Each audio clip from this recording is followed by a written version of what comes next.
আজ আমি আপনাদের সামনে দাঁড়িয়ে কথা বলতেছি, আমি যদি মারা যাই তাহলে মাইকে ঘোষণা হবে আব্দুল্লাহ চলে গেছে, দুনিয়াতে নাই। অথচ আমার হাত, আমার পা, আমার চুল, আমার নাক, আমার মুখ সব কিছুই আছে, তারপরও মানুষ বলতেছে আমি নাকি চলে গেছি। তার মানে আমি এতক্ষণ যে কথা বলছিলাম, তো আমার ভিতরে একটা রূহ ছিল, ওই রূহটা আমার ভিতর থেকে চলে যাবে।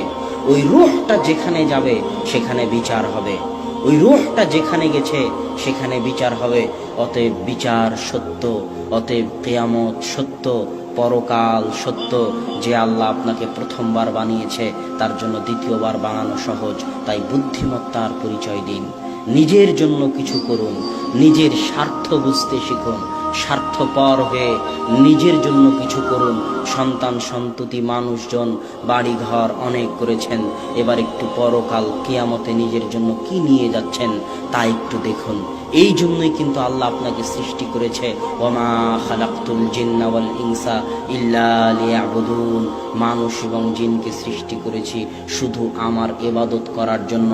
সকাল থেকে সন্ধ্যা পর্যন্ত, জন্ম থেকে মৃত্যু পর্যন্ত মানুষ শুধু আমার ইবাদত করবে, আমার জিকির আজকার করবে, আমার তাসবিহ তাহলিল করবে, এটাই মানুষের কাজ। তাহলে খাওয়া দাওয়া, চাকরি বাকরি, বেঁচে থাকতে খাওয়া লাগে তাই খাবে। কথা মনে হয় বুঝাতে পারি? বেঁচে না খেলে তো বেঁচে থাকবে না, বেঁচে থাকতে খাওয়া লাগে তাই খাবে। খেতে হলে একটু চাকরি করা লাগে তাই চাকরি করবে। কিন্তু আসল কাজ কি? কথা বলেন না যে আসল কাজ কি? ইবাদত করা। আসল কাজ এই চাকরি বাকরি, জমি জায়গা, এগুলো আসল কাজ নয়। এগুলো বাঁচতে হবে তাই করতেছেন, না হলে মরে যাবেন দুনিয়াতে। বাঁচতে হবে তাই করতেছেন। আসল কাজ হচ্ছে ইবাদত করা, আসল কাজ জিকির আজকার করা। কিন্তু আল্লাহ জানে দুনিয়ার মানুষ 24 ঘন্টা আল্লাহর জিকির আজকার করতে পারবে না। মুসা আলাইহিস সালাম জানতেন দুনিয়ার মানুষ 24 ঘন্টা 50 ওয়াক্ত সালাত আদায় করতে পারবে না। এই জন্য আল্লাহ বলেছেন ওয়া আকিমিস সালাতা লিযিকরি।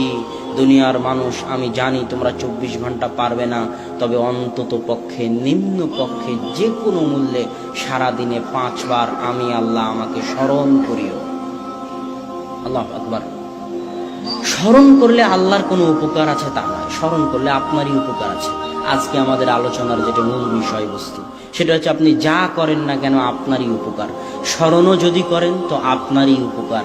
ইউনূস আলাইহিস সালাতু ওয়াস সালাম যখন মাছের পেটে ছিল তখন তিনি বলেছিলেন লা ইলাহা ইল্লা আনতা সুবহানাকা ইন্নী কুনতু মিনাজ জালিমিন। আর আল্লাহ বলছেন ইউনূস যদি মাছের পেটে আমাকে স্মরণ না করত, ইউনূস যদি মাছের পেটে আমাকে মনে না করত, লালাবিসা ফীহি ইলা ইয়াউমি ইউবআসুন, তাহলে আমি ইউনূসকে মাছের পেটে কিয়ামত পর্যন্ত রেখে দিতাম। আল্লাহ বলছেন ফাযকুরুনি আযকুরুকুম। দুনিয়ার মানুষ, তুমি আটলান্টিক মহাসাগরের অতল গহ্বরে, আফ্রিকার জঙ্গলের অতল গহ্বরে, বিশাল মরুভূমিতে নির্জন যেখানে থাকো না কেন, যখন থাকো না কেন, তুমি একটা নগণ্য সৃষ্টিজীব হওয়ার পরও আমি মহাপরাক্রমশালী আল্লাহকে যদি স্মরণ করো, যেখান থেকে স্মরণ করবে, যখন স্মরণ করবে, আমি আল্লাহ তখনই সাড়া দিব। আল্লাহু আকবার। তাহলে আল্লাহকে স্মরণ করলে কার লাভ? আপনার লাভ।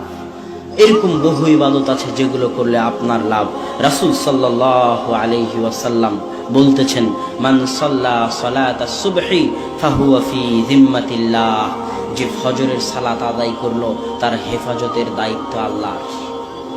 তাহলে ফজরের সালাত আদায় করে আপনার লাভ, আল্লাহ সুবহানাহু ওয়া তাআলা আপনাকে হেফাজত করবেন। সম্মানিত উপস্থিতি, আমাদের জীবনের লক্ষ্য উদ্দেশ্য কি হওয়া উচিত? আমাদের জীবনের লক্ষ্য উদ্দেশ্য এই টাকা পয়সা উপার্জন করা, এইভাবে দিক বিদিক ঘুরে বেড়ানো, বস্তুবাদী হওয়া। বস্তুবাদী মানে যেটা বস্তু, এগুলো হচ্ছে বস্তু, চোখে দেখা যায়, সবসময় টাকার চিন্তা, সবসময় বস্তুর চিন্তা, এটা হচ্ছে বস্তুবাদী হওয়া। এটা আমাদের জীবনের লক্ষ্য উদ্দেশ্য নয়, এটা ধোঁকা, এটা ধোঁকা, এটা ধোঁকা। বরং আমাদের লক্ষ্য উদ্দেশ্য হওয়া উচিত আমরা কিভাবে ইবাদত করে জান্নাতে যাব। কু আনফুসাকুম ওয়া আহলিকুম নারা। নিজে জাহান্নামের আগুন থেকে বাঁচবো, আহাল পরিবারকে জাহান্নামের আগুন থেকে বাঁচাবো। এটা আমাদের লক্ষ্য উদ্দেশ্য হওয়া উচিত। কেন এই লক্ষ্য উদ্দেশ্য হওয়া উচিত তার দুই একটা কারণ আপনাদের সামনে বলেছি। আরও একটা কারণ বলি। রাসূল সাল্লাল্লাহু আলাইহি ওয়াসাল্লামের পূর্বের সকল গুনাহ, পরের সকল গুনাহ আল্লাহ ক্ষমা করে দিয়েছিলেন। এটা কি জানেন আপনারা? আল্লাহ রাসূলের আগের পরের সব গুনাহ আল্লাহ ক্ষমা করে দিয়েছে। তারপরেও আল্লাহ রাসূল এত ইবাদত করতেন, এত ইবাদত করতেন, এত ইবাদত করতেন যে তার পায়ের গোড়ালি ফুলে যেত।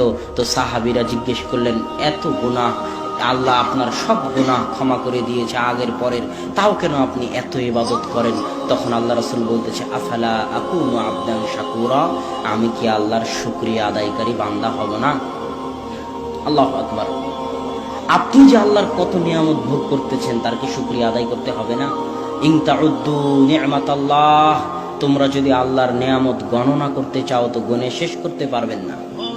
আমি আপনাকে একটা নিয়ামতের কথা বলি, এই যে মোবাইলগুলো চলতেছে, এই মোবাইলগুলোতে মেগাপিক্সেল আছে ক্যামেরায়, 8 মেগাপিক্সেল, 16 মেগাপিক্সেল। এখনো পৃথিবীতে এমন কোনো ক্যামেরা তৈরি হয়নি যেই ক্যামেরা রাতের বাস্তব সৌন্দর্যকে, তারকা খচিত, চন্দ্র খচিত রাতের বাস্তব সৌন্দর্যকে ক্যামেরার ছবিতে ফুটিয়ে তুলবে। ইন্টারনেটে রাতের যত ছবি আছে সব ফটোশপ করে আঁকানো, বাস্তব ক্যামেরার কোনো ছবি নাই। কেননা ক্যামেরা এখনো অত মেগাপিক্সেলের হতে পারেনি যত মেগাপিক্সেল দিলে রাতের আকাশকে সুন্দর করে ধরা যায়। পৃথিবীতে সর্বোচ্চ মেগাপিক্সেলের ক্যামেরা 50, আর আল্লাহ মানুষের চোখে দিয়েছেন 570 মেগাপিক্সেল। আল্লাহু আকবার। এই জন্য মানুষ এই চোখ দিয়ে রাতের আকাশকে উপভোগ করতে পারে। এই জন্য বাস্তব ছবিতে যেটা আপনি দেখেন অনেক সুন্দর, ওই জায়গায় যখন আপনি নিজে চোখে দেখতে যান তখন অত সুন্দর মনে হয় না। কেননা যেই ক্যামেরা দিয়ে তোলা হয়েছিল তার পাওয়ার ছিল কম, আর আল্লাহর দেওয়া যে ক্যামেরা দেখতেছে এর পাওয়ার হচ্ছে বেশি। এই জন্য ভুল ত্রুটি, খুঁটিনাটি, খুঁতগুলো ওই চোখের সামনে ধরা পড়ে যায়, এই জন্য অত ভালো লাগে না। আর ক্যামেরার অত ক্ষমতা নাই, এই জন্য ক্যামেরা শুধু ভালো ভালো জায়গাটুকু ধরে নেয়, আর দেখতে তখন সুন্দর লাগে ছবিতে, বাস্তবে গেলে অত সুন্দর লাগে না। আল্লাহর দেওয়া এই একটা চোখের আপনি নিয়ামতের শুকরিয়া আদায় আজীবন, সারা জীবন করতে পারবেন না। সকাল সন্ধ্যা আল্লাহর খাচ্ছেন, আল্লাহর জমিনে বসে আছেন, আল্লাহর দেওয়া রৌদ্রের আলো ভোগ করতেছেন, আল্লাহর দেওয়া অক্সিজেন, মেডিকেলে গেলে অক্সিজেনের কত দাম দেখেন। তো আপনি কি আল্লাহর একটু শুকরিয়া আদায় করতে চান না? না নিমক হারাম হতে চান? নিমক হারাম বোঝেন? যার খায় তার গুণ গায় না, তাকে কি বলে? নিমক হারাম। মানুষ বড় নিমক হারাম। মানুষ যার খায় তার গুণ গায় না। মানুষ খায় আল্লাহর, পরে আল্লাহর, জমিনে থাকে আল্লাহর, আল্লাহর সূর্য, আল্লাহর আলো, আল্লাহর বাতাস, আল্লাহর অক্সিজেন, আল্লাহর জীবন, আল্লাহর মৃত্যু, আল্লাহর চোখ, আল্লাহর নাক, আল্লাহর কান, আল্লাহর মেধা, আল্লাহর বুদ্ধি, আল্লাহর টাকা পয়সা, আল্লাহর জমি জায়গা সব মানুষ ভক্ষণ করে। আর যখন দোয়া করার দরকার হয় তখন শাহজালালের মাজারে চলে যায়, আর যখন অসুখ হয় তখন তাবিজ কবজের কাছে চলে যায়। ওই মানুষই আবার বলে যে আমি সন্তান নিব না। তুই নেওয়ার কে, আল্লাহ যদি না দেয়? সম্মানিত উপস্থিতি, এই জন্য মানুষ বড় নিমক হারাম। মানুষের উচিত শুকর গুজার হওয়া। এটাই আল্লাহ বলেছেন, ওয়াশকুরুলি ওয়ালা তাকফুরুন, তোমরা আমার শুকরিয়া আদায় করো, তোমরা আমার শুকরিয়া আদায় করো। তাই আল্লাহর শুকরিয়া আদায় করণার্থে আপনাদের উচিত আল্লাহ সুবহানাহু ওয়া তাআলার ইবাদত করা, বুদ্ধিমত্তার পরিচয় দিয়ে নিজের জন্য কিছু নিয়ে যাওয়া। 2, আল্লাহর ইবাদত আপনি কেন করবেন? আল্লাহর ইবাদত এই জন্য করবেন যে আপনার যে আত্মা আছে, এই আত্মা সর্বদা ছটপট করে গুনাহের কারণে। কিসের কারণে? গুনাহের কারণে। দলিল, আপনি আয়াতে বলতেছেন, রব্বানা যালামনা আনফুসানা ওয়া ইল্লাম তাগফির লানা ওয়া তারহামনা লানাকুনান্না মিনাল খাসিরিন। হে আল্লাহ, আমি আমার নিজের আত্মার উপর অত্যাচার করেছি। রব্বানা জালামনা মানে কি জানেন? রব্বানা জালামনা আনফুসানা মানে এটা নয় যে হে আল্লাহ আমি গুনাহ করেছি। রব্বানা জালামনা আনফুসানা মানে হচ্ছে, হে আল্লাহ আমি আমার আত্মার উপর কি করেছি? জুলুম করেছি, অত্যাচার করেছি। তার মানে আপনি যতবার পাপ করেন, যতবার গুনাহ করেন, আপনার আত্মার উপর একটা কালো দাগ পড়ে যায়।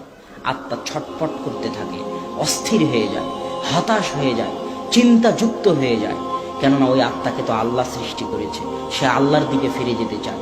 কিন্তু আপনার হাওয়া, আপনার প্রবৃত্তি, আপনার মনের স্বাদ, মনের চাহিদা, টাকার নেশা, গুনাহের নেশা, আপনি আত্মার উপর অত্যাচার করেই চলেছেন, করেই চলেছেন, করেই চলেছেন। আত্মাকে আপনি শান্তি দিচ্ছেন না। যখন এই গুনাহের বোঝা অনেক বেশি হয়ে যায় তখন অস্থিরতার একটা পর্যায়ে, হতাশার একটা পর্যায়ে, চিন্তার একটা পর্যায়ে আত্মা আত্মহত্যা করে বসে। অথবা সব পাপ গুনাহ ছেড়ে দিয়ে আল্লাহর রাস্তায় ফিরে আসেন। এটাই আল্লাহ বলেছে, আলা বিযিকরিল্লাহি তাতমাইন্নুল কুলুব। তোমাদের গুনাহের কারণে তোমাদের আত্মা যে ছটফট করতেছে, অস্থির হয়ে আছে, হতাশ হয়ে আছে, তোমরা যদি তোমাদের এই আত্মাগুলোকে শান্ত করতে চাও, শান্তি দিতে চাও, প্রশান্তি দিতে চাও, তাহলে তোমরা আল্লাহকে স্মরণ করো। জেনে রাখো, আল্লাহর স্মরণে মানুষের আত্মাগুলো প্রশান্তি পায়। আল্লাহু আকবার। আমি যদি আপনাকে বুঝাতে না পারি এগুলোর মর্মার্থ, আমি ব্যর্থ। আমি যত ভালোভাবে বুঝাতে চাচ্ছি তত ভালোভাবে যদি বুঝাতে না পারি তাহলে আমি ব্যর্থ। আমি যত ভালোভাবে বুঝাতে চাচ্ছি অত ভালোভাবে যদি আমি বুঝাতে না পারি তাহলে আমি ব্যর্থ। আমি বলতে চাচ্ছি, আপনি কোটি টাকার মালিক হলেও আত্মার শান্তি কিনতে পারবেন না। আপনি 100 তলা বিল্ডিং এর মালিক হলেও, এসি দেওয়া থাকলেও আপনি আত্মার শান্তি কিনতে পারবেন না। রাত্রিরে ঘুম হবে না, আত্মার শান্তি কিনতে পারবেন না। আত্মার শান্তি নিহিত আছে আল্লাহর স্মরণে। 100 তলা বাড়ি করে যদি বলেন হাদা মিন ফাজলি রব্বি, এই 100 তলা বাড়ি আল্লাহর দয়ায় করতে পেরেছি, আত্মা শান্ত হয়ে যাবে। 1 কোটি টাকা ইনকাম করে যদি বলেন আলহামদুলিল্লাহ, আল্লাহর দয়া ছিল তাই ইনকাম করতে পেরেছি, না হলে পারতাম না, আত্মা শান্ত হয়ে যাবে, আত্মা প্রশান্তি পাবে। না হলে যত কোটি টাকার মালিক হন, যত বড় বিল্ডিং বানান, শান্তি কিনতে পারবেন না, আত্মার প্রশান্তি কিনতে পারবেন না। আত্মাকে যদি শান্তি দিতে চান, ইসলামে ফিরে আসতে হবে, আল্লাহর স্মরণে ফিরে আসতে হবে, আল্লাহর জিকিরে ফিরে আসতে